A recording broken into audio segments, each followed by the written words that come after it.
করে একটা গাড়ি 200 পয়েন্ট চেকলিস্ট থাকে, সেটার উপরে ওরা ট্রেনিং নেয়, ওটার উপরে গিয়ে ইন্সপেকশন করে। একটা ইন্সপেকশন করতে মোটামুটি 45 মিনিট থেকে 1 ঘন্টা লাগে। ওটা কি কাস্টমারের বাড়ি গিয়ে করে না আপনাদের কাছে নিয়ে আসতে হবে? কাস্টমারের বাড়ি, অফিস, যেখানে কাস্টমাররা রিকোয়েস্ট করে ওখানে গিয়ে করে।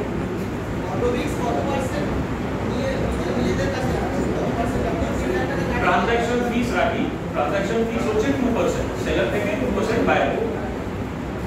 দুজনের কাছ থেকে 2% করে করে, মানে যা অ্যামাউন্ট হবে তার উপরে, মানে সেলিং অ্যামাউন্ট যেটা।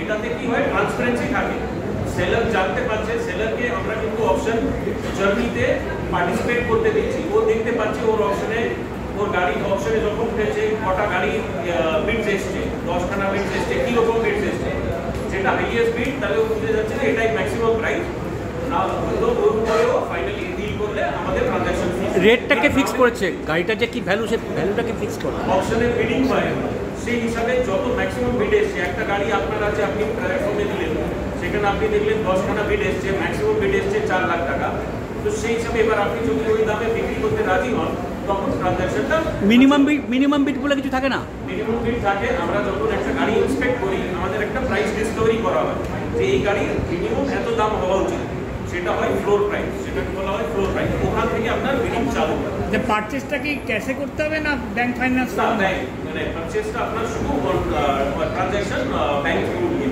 ব্যাংক লোন দিয়ে ব্যাংক লোন টাকা করতে পারে, মানে ও যদি ফাইন্যান্স না নিতে চায় সেটা করতে পারে। আচ্ছা, কত বছর পুরনো গাড়ি পর্যন্ত ফাইন্যান্স হয় ব্যাংকের? আমরা ব্যাংকের পুরনো ফাইন্যান্স হয় 6 বছর পুরনো, বা কিছু কিছু ক্ষেত্রে 8 বছর পুরনো গাড়িও ফাইন্যান্স, মানে প্রাইভেট গাড়ি, প্রাইভেট ফাইন্যান্স কোম্পানি বলছেন? ব্যাংকগুলো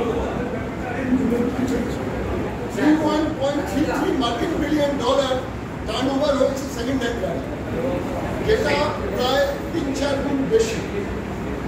আশা করা যাচ্ছে যে আগামী দিনে 70.48 বিলিয়ন মার্কেট করতে চাইছে।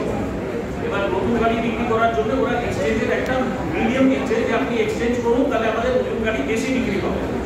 এবার বেশিরভাগে কি দেখা যাচ্ছে যে নতুন গাড়ির ডিলার যারা আছে, যেহেতু ইউজড কারগুলো কোনো ফিক্সড প্রাইস নেই, এমআরপি নেই, এটা তো ওরা কি কত দামে বিক্রি হবে ওটা ওনার স্ট্রেন্থের বিজনেস হচ্ছে। পুরোনো গাড়ি একটা ডিলারশিপে ডিলার কিন্তু নিজে মালিক কিন্তু নিজে চালায়, নতুন গাড়ি ডিলারশিপে যেহেতু এত গাড়ি কিনে ফেলছে ওরা তখন ওটা বিক্রি করতে পারছে না, তখন ওদের একটা জেনুইন কনসার্ন। তো এখন কি হচ্ছে, এই যে নতুন গাড়ির ডিলাররাও আছে ওরাও আমাদের সঙ্গে টাইপ করে নিয়েছে, আর ওরা আমাদেরকে যে গাড়িগুলো এক্সচেঞ্জ আছে সেগুলো আমাদেরকে দিচ্ছে যে তোমরা অপশন প্ল্যাটফর্মে তুলে এইগুলোকে বিক্রি করে দাও, আর নতুন গাড়ি যেটা বিক্রি হবে সেটা আমাদের মাধ্যমে আমাদের নতুন গাড়ি বিক্রি হবে। তো এটা কম্পিটিশন না, এটা ইনফ্যাক্ট পার্টনারশিপ হচ্ছে, যেখানে নতুন গাড়ির ডিলাররা আমাদেরকে এই গাড়িগুলো দিচ্ছে বিক্রি করার মধ্যে। আচ্ছা, পুরনো গাড়ির ক্ষেত্রে কি আপনার ইয়ার দেখে বোঝেন না, মানে গাড়িটা কি কন্ডিশন আছে? দুটোই। দেখা গেল গাড়িটা চলেনি বেশি, কিন্তু 8 বছর হয়ে গেছে, সেই ক্ষেত্রে আপনারা যারা আজকে এনে তাদেরকে আপনার কি সাজেস্ট করেন? আমরা দেখি যে কত বছর হয়েছে, গাড়ির কন্ডিশন কিরকম আছে, এই সব দেখলেই তারপরে একটা প্রাইস আসে। শুধু এটা না যে নতুন 1 বছর পুরনো আছে কিন্তু কন্ডিশন খুব খারাপ আছে, তাহলে সেই গাড়ি তো সেই দাম আসবে।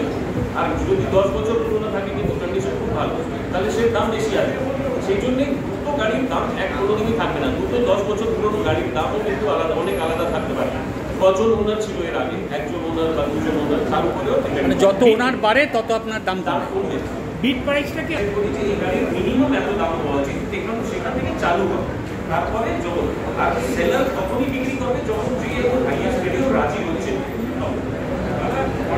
যখন বিক্রি করতে চায়।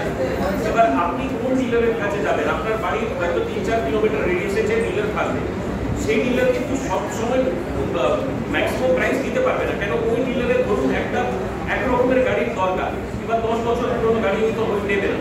আমাদের মাধ্যমে কি হচ্ছে, আমাদের 350টা ডিলার আছে, তো ম্যাক্সিমাম প্রাইস কিন্তু আমাদের প্ল্যাটফর্মে আছে, ইন্ডিভিজুয়াল ডিলার ওই প্রাইসটা দিতে পারে না।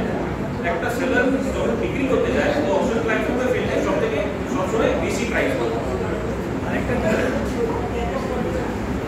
সেলার পয়েন্ট অফ ভিউ থেকে আপনি দেখবেন ছোট ছোট জিনিস, খুব মারাত্মক জিনিস। আমি আজকে ধরে নিই একজন থার্ড পার্টিকে গাড়ি বিক্রি করছি, এইবার সেই গাড়িটা যতক্ষণ না নাম ট্রান্সফার হচ্ছে আমার কিন্তু দুশ্চিন্তা থেকেই যাচ্ছে। 1 মাস হয়ে গেল, 2 মাস হয়ে গেল, 3 মাস হয়ে গেল, গাড়ির কিন্তু নাম চেঞ্জ হচ্ছে। এবার গাড়িটা ডাকাতির জন্য ইউজ হচ্ছে না ড্রাগসের জন্য ইউজ হচ্ছে, লাইবিলিটি কিন্তু আপনার। সেই জায়গায় আমাদের গোলটা আছে, এক নম্বর আমরা নাম ট্রান্সফার খুব তাড়াতাড়ি করি। সেকেন্ড হচ্ছে কাস্টমার আমাকে গাড়ির চাবিটা দিল, সঙ্গে সঙ্গে তার অ্যাকাউন্টে ক্রেডিট হয়ে যাবে। এই না যে আমি চেক দেবো, 10 দিন পরে হাফ পেমেন্ট করবো, ইনস্টলমেন্টে পেমেন্ট করবো, সেই না, ইনস্ট্যান্ট পেমেন্ট। তো সে একবার আমাদের গাড়ি কিনল, তার হেডেক শেষ।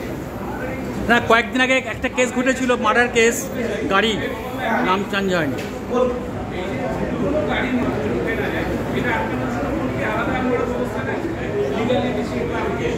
আমরা পুরো জিনিসটাই পুরো ভেরিফিকেশন করি, ট্রাফিক চালান আছে কিনা, কোনো পলিউশন কেস আছে কিনা, এই সব জিনিস ভেরিফাই করার পরেই গাড়িটা তোলা হয়।